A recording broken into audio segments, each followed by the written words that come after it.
के लिए सावधान हो जाइए। आज आदमी इंद्रियों के आकर्षण में आकर के, मन की चंचलता में आकर के, जिह्वा की लोलुपता में आकर के अपने धर्म को खंडित कर देता है। और जिन इंद्रियों की चंचलता के कारण, जिन मन के उद्वेग के कारण मनुष्य धर्म से विचलित होता है, वह इंद्रियां मरने से पहले ही उसका साथ छोड़ देती हैं और वो शरीर भी उसका साथ छोड़ देता है। और धर्म तो पहले ही वो स्वयं ही छोड़ चुका है, तो उसके साथ परलोक जाते समय कौन रह जाता है? उस आत्मा को नरक की अधोगति में ही दुख पाना पड़ता है। किसी गांव में एक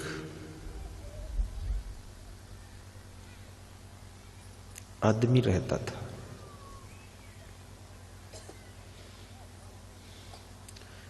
उस आदमी ने 3 दोस्त बनाए थे।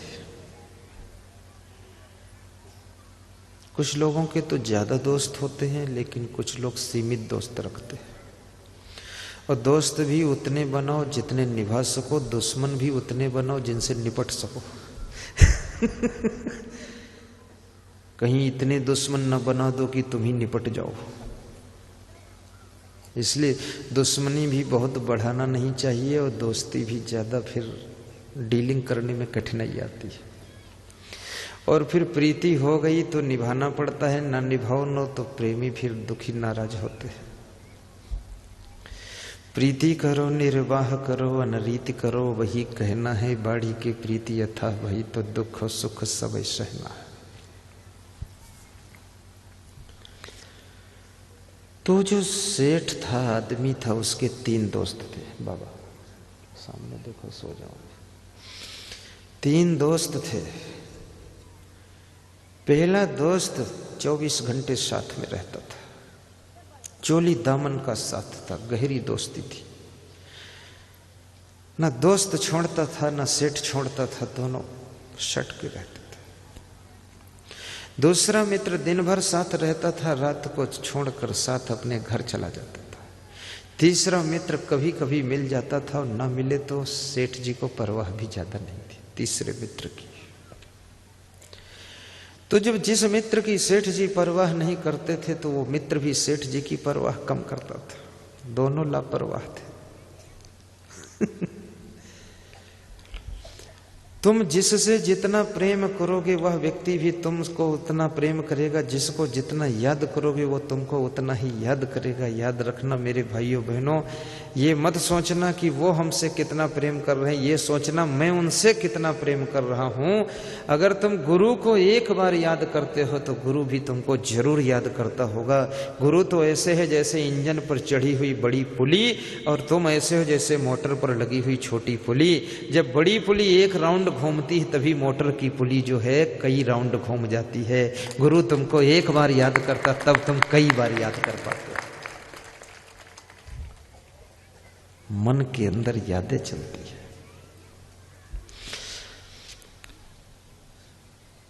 महान संत को सुबह शाम बैठ करके ध्यान में याद कीजिए। याद कम आए तो उनका फोटो रख करके उनकी याद कीजिए, स्मृति कीजिए।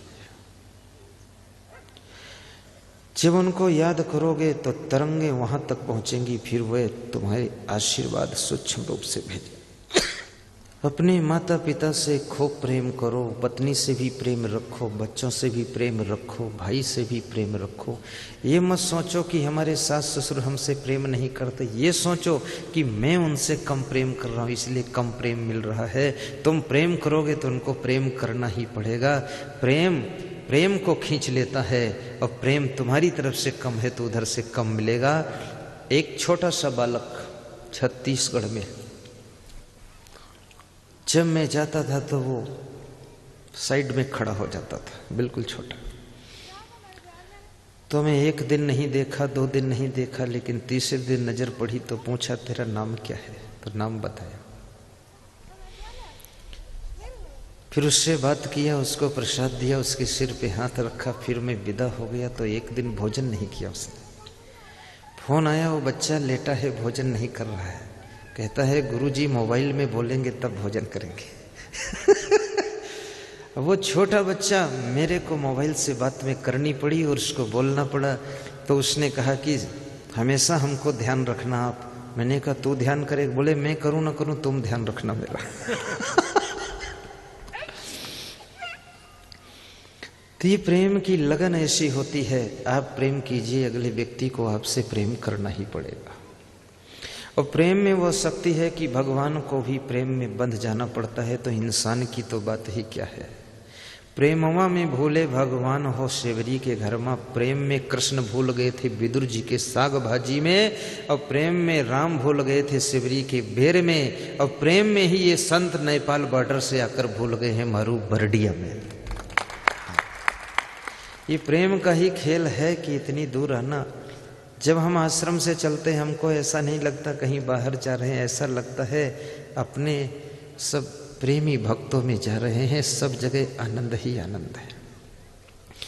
पूरे भारत के 17 प्रदेशों में मैं जाता हूँ और जहाँ जाता हूँ वहाँ वही प्रेम की गंगा बहा दो, बस आनंद ही आनंद है।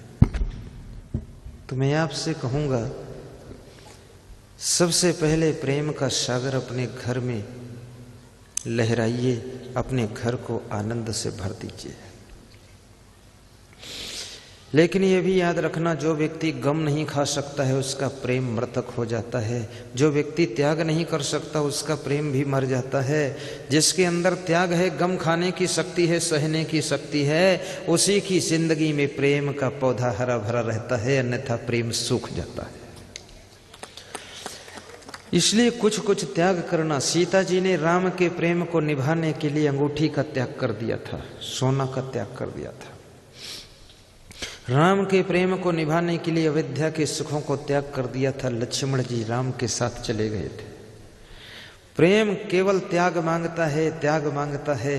भाई का प्रेम निभाना है, त्याग सीखिए। माता पिता का प्रेम निभाना है, त्याग सीखिए। और मैं आपसे सही निवेदन ये करता हूँ, यदि आपके अंदर त्याग है तो आप विश्व में कहीं चले जाओ, तुमको ज्यादा प्रेमी ही प्रेमी मिलेंगे, नालायक बहुत कम मिलेंगे। गलत लोग भी प्रेमी हो जाएंगे। बिहार में मैं गया था तो एक गांव में समागम था, तो मैंने कहा बड़ा प्रेम इस गांव में है। बोले आधे चोर रहते इस गांव में। तो हमने कहा तो बहुत प्रेम कर रहे हैं। बोले आप प्रेम कर रहे हो तो प्रेम कर रहे हैं, बाकी है गांव गलत। तो मैंने कहा सत्संग सुनकर कुछ सुधार होगा? बोले सुधार पूरा होगा। जब मैल कपड़े में लगा है, साबुन लगेगी तो मैल जरूर छूटेगा।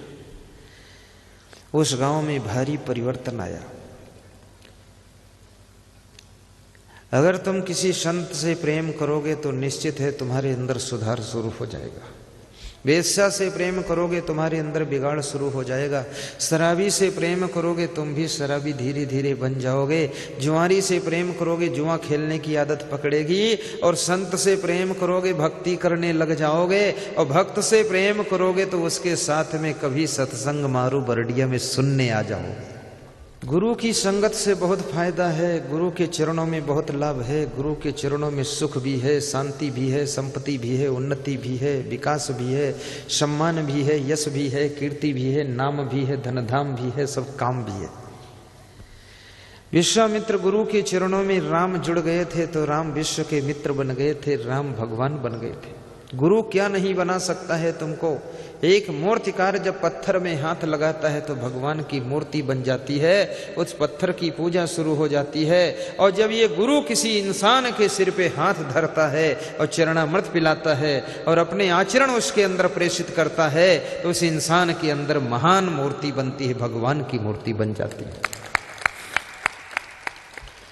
मैं जिस स्कूल में पढ़ता था, जहाँ पर पढ़ता था, वहाँ पर निकलता था मैं तो कोई मुझसे पूछता नहीं था। आज आश्रम उसी स्कूल के पास में है। अब जब मैं निकलता हूँ तो कहते हैं कबीर धाम वाले गुरुजी जा रहे हैं, गाड़ी को लोग प्रणाम करते हैं। और जब मेरी गाड़ी निकलती मैं नहीं तो कहते हैं कबीर धाम वाले गुरुजी की गाड़ी जा रही है। गाड़ी को वो लोहा धन्य हो गया जिसमें हम बैठ जाते हैं, उसको भी लोग माला पहनाते हैं। कहते हैं इतने माला हैं कि अब आप नहीं पहन पाओगे, गाड़ी को पहना देते हैं। सोचिए। नाव के ऊपर अगर चूहा बैठ जाए तो भी पार हो जाता है, नाव के ऊपर अगर कोई मक्खी बैठी वो भी पार हो जाती है, जहाज के अंदर अगर एक छोटा सा बच्चा बैठ जाए वो भी पार हो जाता है। याद रखना, गुरु का ज्ञान तो नौका है, उसमें कोई बैठ जाए वो भवसागर से पार हो जाता है।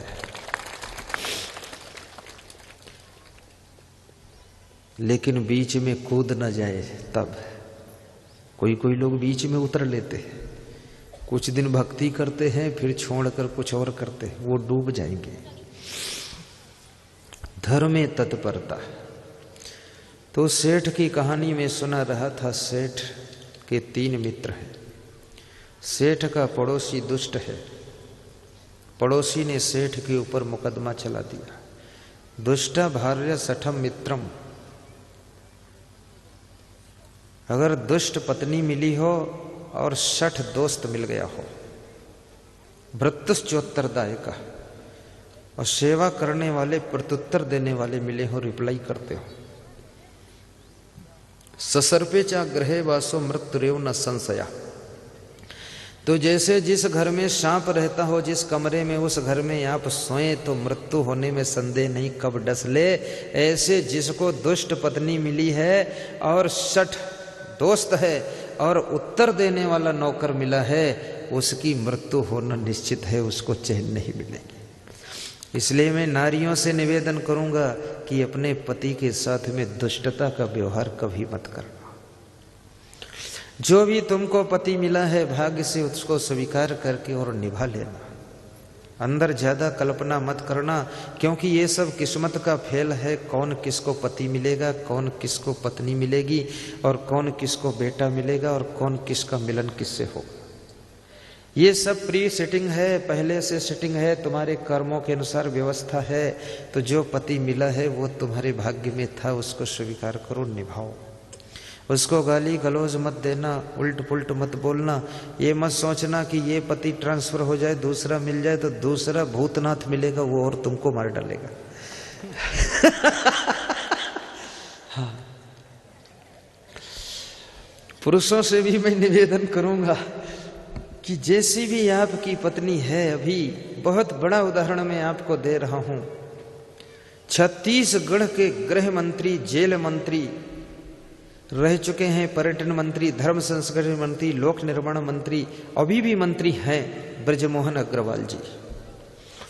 उनकी पत्नी दोनों आंखों से अंधी हो गई है। कुंभ मेला राज्य में दर्शन कराने आए तो मेरे कैंप में आए, हाथ पकड़ करके लाए, बोले 5 विभागों का मिनिस्टर हूं, पर मेरी पत्नी न जाने किस कर्म से अंधी हुई और मेरे हिस्से में ये मेरी पत्नी थी। हाथ पकड़कर इसको रास्ता मैं दिखाता हूं, क्योंकि मैं इसका पति हूं।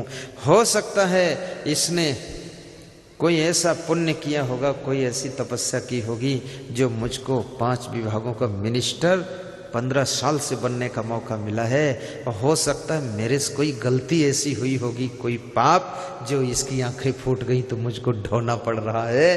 तो इसके पुण्य से मैं मिनिस्टर हूं, मेरे पाप से ये अंधी हुई है। इसलिए इसको मैं रास्ता बताता हूं। एक मिनिस्टर के मन में ये भावना नहीं आई कि मैं अपनी पत्नी को छोड़ दूं, बदल दूं, दूसरी ले आऊं, तीसरी ले आऊं, ऐसा नहीं। बस ठीक है, ये मेरी पत्नी है तो है, इसको छोड़ना नहीं, निभाना है। आपका पति बीमार हो जाए, आपकी पत्नी बीमार हो जाए, उसको तकलीफ आ जाए, लेकिन फिर भी उसको निभा लेना। याद रखना, सुख के समय तो सभी साथी होते हैं, लेकिन दुख के समय जो साथ देता है वही इंसान के रूप में छिपा हुआ महान भगवान होता है। दूध पीने वाले तो दोस्त बहुत मिल जाते हैं, लेकिन खून देने वाले दोस्त बहुत कम मिलते हैं।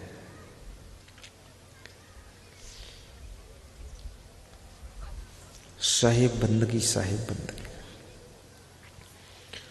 सेठ जी, धर्म की बात है ये, दूसरी और कोई बात नहीं है। इस कहानी को सुनाकर फिर आगे बहुत सी बातें और बताना है। कहानी तो छोटी है पर उसमें शाखाएं ज्यादा आती है। पड़ोसी दुष्ट था, दुष्ट पड़ोसी ने सेठ जी के ऊपर मुकदमा चला दिया कि इनकी जमीन में मेरा हिस्सा है, ये जमीन मेरी भी है। ऐसा गलत गलत सब वरासत वसीयत नामे सब लगा दी। सेठ परेशान हो गया, हैरान हो गया, चक्कर में फंस गया, दुखी हो गया, सेठ का मन विचलित हो गया। मुकदमा चालू हो गया। आज की तारीख में झूठे मुकदमे भी चल जाते हैं। बार बार कोर्ट जाओ, कचहरी जाओ, निर्णय फैसले नहीं हो पाते।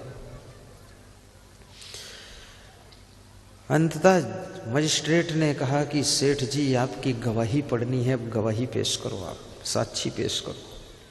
सेठ को बड़ी खुशी हुई कि एक की जगह 3-3 मित्र हैं, जितनी चाहो उतनी गवाही डलवा दूंगा। घर को आए तो उन्होंने प्रथम मित्र से कहा कि तुम चलकर गवाही दे दो, पड़ोसी ने मुकदमा चलाया है। तो